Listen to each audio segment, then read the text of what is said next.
Olá pessoal, seja bem-vindo a mais um vídeo aqui no canal Resenha Falada. E o tema de hoje é 5 motivos para ler o livro Pássaro e Serpente. Eu te amo 1.000 milhões. Isso é tão barro!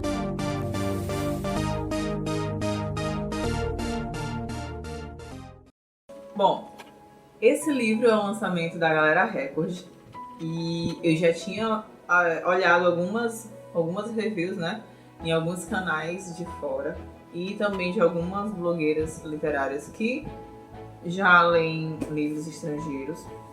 E eu não poderia perder a oportunidade de falar um pouco sobre esse livro, essa leitura que eu fiquei encantada. Gente, tem tanta reviravolta nesse livro que tu fica sem noção do que vem a seguir, porque tipo, quando tu começa a ler, tu segue um fluxo e quando chega assim no meio pro final, acontece tanta revelação que tu tem que voltar pra ler um pouquinho antes e vir pro final da história e dizer assim, meu Deus, como é que eu não liguei uma coisa à outra? Mas tem muita coisa ali para ser desenvolvida ainda nos próximos 2 livros, porque é uma trilogia. O livro Pássaro e Serpente é esse.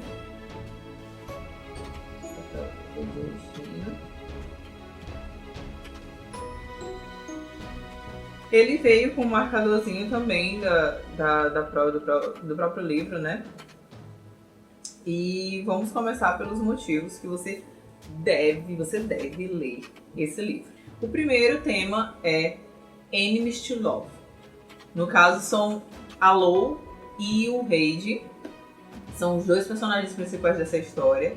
No caso, a Lo é uma bruxa e o Reid é um caçador de bruxas. Daí tu já tira, né? Se ela é uma bruxa, ele tá caçando a espécie dela.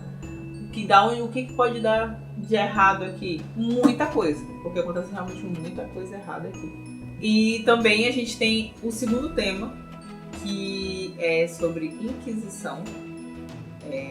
A gente não deixa de ligar o assunto, né, do livro à Inquisição, porque como tem essa questão de mulheres, né, que eles dizem ser bruxas, apesar de que no livro realmente são bruxas.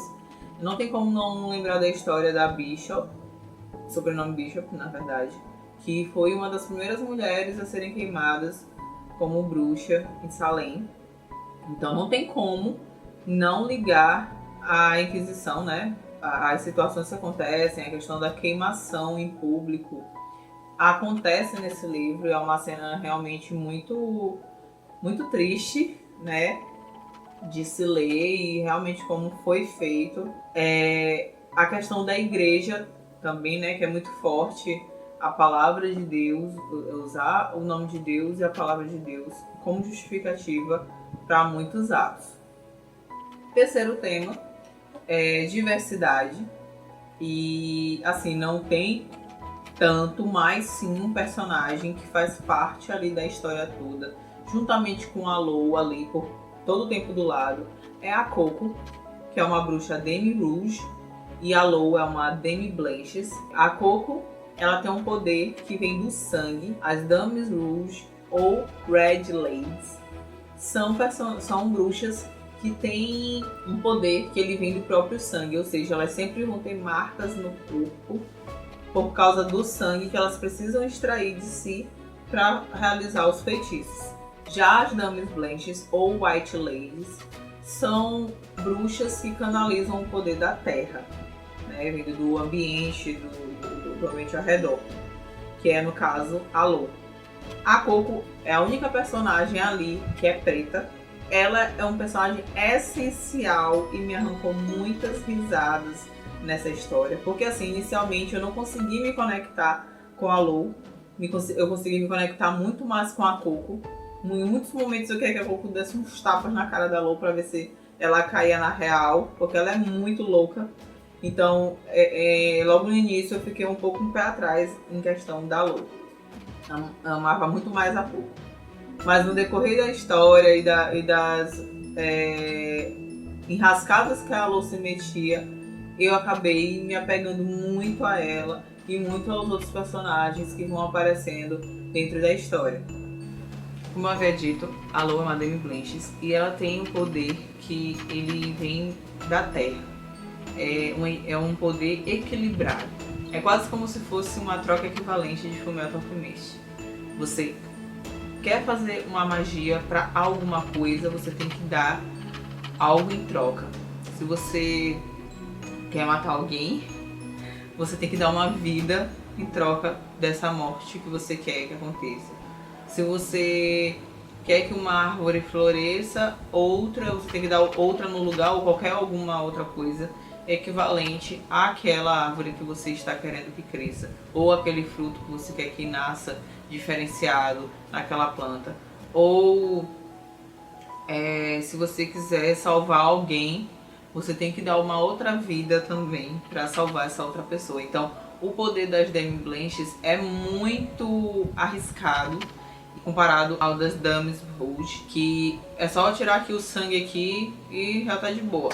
Enquanto a outra, ela tem que fazer sempre essa troca equivalente, porque senão não acontece. Ou ela tem que tirar algo de si como troca equivalente para que funcione. Quarto tópico, um livro de fantasia, mas com pouca fantasia. Às vezes, quando a gente lê um livro de fantasia, a gente espera, pelo menos em grande parte dos livros que eu li, a gente sempre espera bastante cena mágica, bastante que tenha muitos efeitos visuais, não porque a gente está lendo, né? Mas que a gente consiga ver bastante poder mágico acontecendo. Ni Pássaro e Serpente é bem pouco, mas está sempre ali presente, seja na fala, seja na história, seja no passado da Lo e no passado da Coco. Então, muito se fala ali sobre histórias antigas das bruxas, como quem foi a primeira Dame Blanches. Então, tem muito isso ali por trás. E algumas cenas, claro, utilizando magia e treinamentos. Mas a história em si não é em volta do poder mágico, mas claro que para o que já acontece na história sobre a questão da igreja e as mulheres, o foco é porque elas utilizam de magias que eles dizem ser demoníacas, então acaba que acarretando ali em cima do poder mágico, mas só de fala, não tanto de presença, né, vendo assim ao vivo acontecer, só em poucos momentos. Mas o livro em si, ele focaliza mais nessa parte, que é o sexto tópico, que é aceitar o diferente.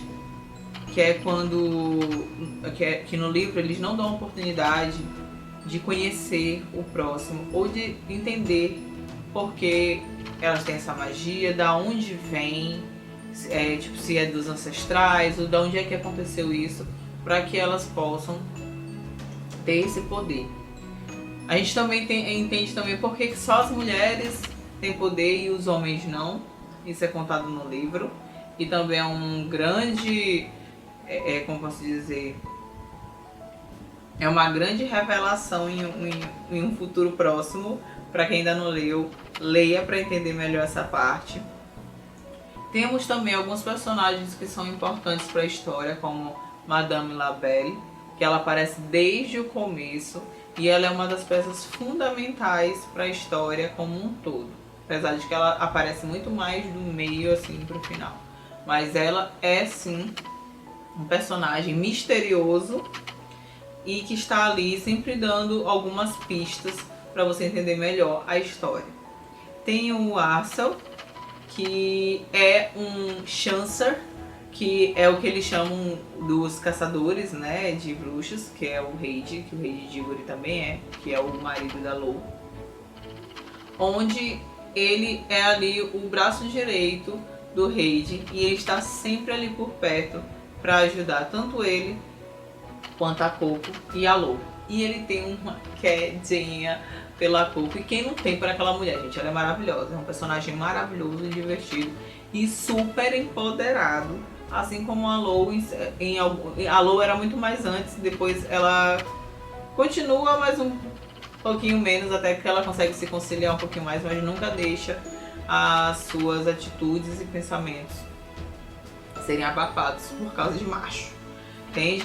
Mas ela, mesmo casada com o Reid, ela tem opinião própria, assim como a Coco. A Coco é muito, muito maravilhosa, é um personagem que tá ali pra ser a tua voz da razão em muitos momentos, e ela é a voz da razão da Lou, mesmo a Lou entrando por ouvido e saindo pelo outro.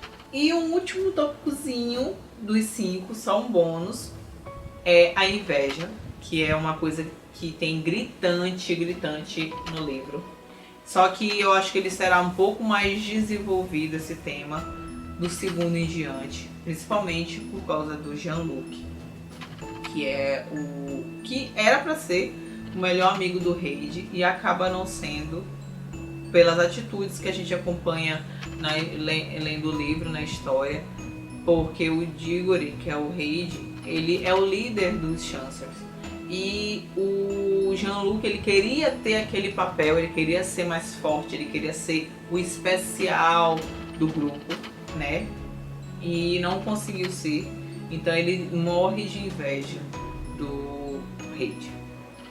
E eu creio que tem umas cenas bem específicas mais lá pra frente, que já no livro, para chegar pro segundo, que eu acredito que ele vai ser um grande vilão, quem sabe, né? Eu espero que seja, porque não tem outra opção pra ele desde o início, né? Ele já se demonstra assim. E também temos o arcebispo, que é o grande líder da igreja e que comanda a busca pelas bruxas.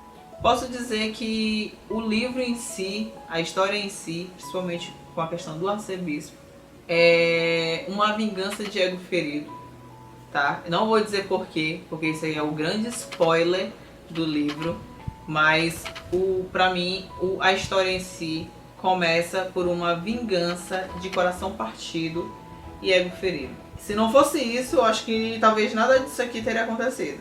Talvez. Mas como a rainha das bruxas, né? A La Dame des Sorcières, que é assim que ela se chama. Se não fosse a questão da vingança, mas é a questão da vingança como um todo, dos dois lados, tanto da igreja quanto dela, né? Então, se não fosse essa questão, esse pequeno fato da história da Angélica, que é a ancestral das bruxas, se não fosse a história mal contada, talvez hoje eles vivessem em comunhão, mas pelo fato da história ter sido contada de forma errônea, acabou que gerando esse conflito entre humanos comuns, né? Comuns e bruxas e igreja. Então é um livro que vale super a pena. A Shelby Marguerin, ela soube escrever muito bem, gente. Nossa, eu ainda não tinha lido um livro de fantasia com uma história tão boa e uma escrita tão gostosa como esse. E eu espero muito que o segundo e o terceiro não demore a chegar aqui. Sabe como eu sou uma que ainda não lê inglês tão rapidamente, ainda sou muito lenta. E eu espero que eles não demorem muito, porque a gente que ainda não lê inglês sofre muito com essas esperas. E ele vale muito a pena. Então deixe sua opinião aqui embaixo do vídeo. Se inscreva no canal se você não é inscrito. E fale se você já leu o livro ou não, e me diga se você tem mais motivos para ler. E se criou curiosidade também. Então até o próximo vídeo.